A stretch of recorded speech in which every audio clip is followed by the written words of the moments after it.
Genesis, chapter 17. Ang pagtulit timaan sa kasabyutin. Isa, ug sa may panuigan si Abram nga kasiyaman ug siyam katuig, mitungha kanya si Jehovah, ug mingon kanya, ako mao ang Diyos nga makagagahom sa ngatanan, lumako ka sa atubangin ko, ug magmahingpit ka. Dalawa, ug magabuhat ako ug akong pakigsaad sa taliwala kanako ug kanimo, ug pagpadaghanan ko ikaw sa hilabihan gayod. Tatlo, anya si Abram mihapa, ug ang Diyos misalti kanya nga nagainggan. Apat, mahitungod kanako, tan-awa, ang akong pakigsaad anak kanimo, maimo ikaw nga amahan sa daghanan nga mga nasod. 5, ug ang imong ngalan dili na paganganlan nga Abram, kondili si Abraham ang imong ngalan, kay ikaw gibuhat ko nga amahan sa daghanan nga mga nasod. 6, ug ikaw pagapadaghanan ko sa hilabihan gayod, ug magabuhat ako og mga nasod gikan kanimo, ug mga hari magadyakan kanimo. 7, ug pagatukoren ko ang akong pakigsaad sa taliwala kanako ug kanimo, ug sa imong kaliwat sa ulahin nimo ngadto sa ilang mga kaliwatan, sa USA kapakigsaad nga dayon, iron ako maimo nga Dios nimo ug sa imong kaliwatan, sa ulahin nimo. 8, ug ihatag ko kanimo ug sa imong kaliwatan sa ulahin nimo, ang yuta nga imong pagalangyawan, ang tibok nga yuta sa Canaan aron maimong panulondon nga dayon, ug ako mao ang maimo nga ilang Dios. Siyam, mingon Yuseb ang Dios kang Abraham, ug mahitungod kanimo magabantay ka sa akong pakigsaad, ikaw ug ang imong kaliwatan sa ulahin nimo, ngadto na sa ilang mga kaliwatan. 10, hinimaw ang akong pakigsaad, nga pagabantayan ninyo sa taliwala kanako ug kanimo ug sa imong kaliwatan nga ulahi kanimo, pagasirkyunsidahan ang tanan nga lalaki sa taliwala ninyo. 11, biyusa, pagasirkyunsidahan kamo sa unod sa inyong panet, ug kinimaw ang timaan sa saad sa taliwala kanako ug kaninyo. 12, ug siya nga may panuigan nga 8 ka adlaw pagasirkyunsidahan ang tanan nga lalaki sa taliwala ninyo ug sa inyong mga kaliwatan. Ang natawo sa balay ug ang gipalit sa salapi sa bisan kinsa nga dumulong nga dili sa imong kaliwatan.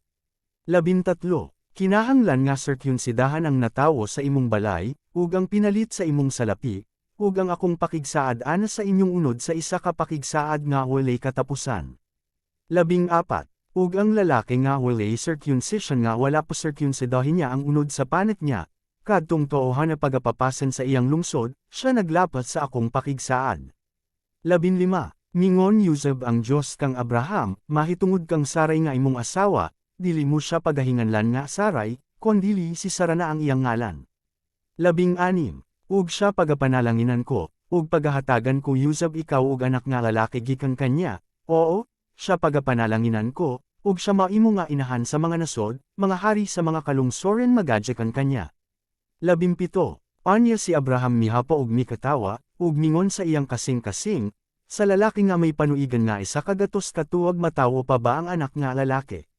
Ug si Sara nga may panuigan na nga kasiyaman katuwag mag-aanak pa ba? 18, ug si Abraham mingon sa Dios, o hinaut-an ka nga si Ismael mabuhi sa atubangan mo. 19, ug mitubag ang Dios, dili, apan si Sara nga imong asawa mag-aanak siya ug isa ka anak nga lalaki, ug pagahinganlan mo ang iyang ngalan si Isaac, ug pagatukorin ko ang akong pakigsaad kanya sa isa ka pakigsaad nga dayon alang sa iyang kaliwatan sa ulahi niya. 20, ug mahitungod Yuseb kang Ismael, ikaw gipatalinghugan ko, tan-awa, nga siya ginapanalanginan ko, ug siya pagapabungahon ko, ug pagapadaghanan ko sa hilabihan gayod, sa napulo og duha ka mga prinsipe mag-aanak siya, ug pagabuhaten ko kanya ang USA kadakong nasod.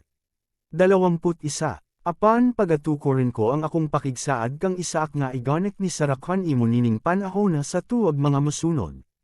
22, ug nahuman ang iyang pagsulti kanya, ug masaka ang Dios gikan kang Abraham.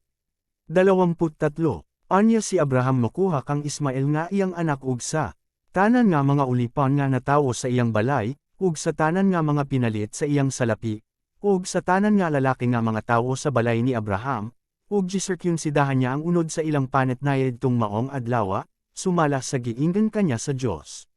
24, si Abraham may panuigan na nga kasiyaman ug siyam katuwag, sa pag-circumcidar niya sa unod sa panet niya.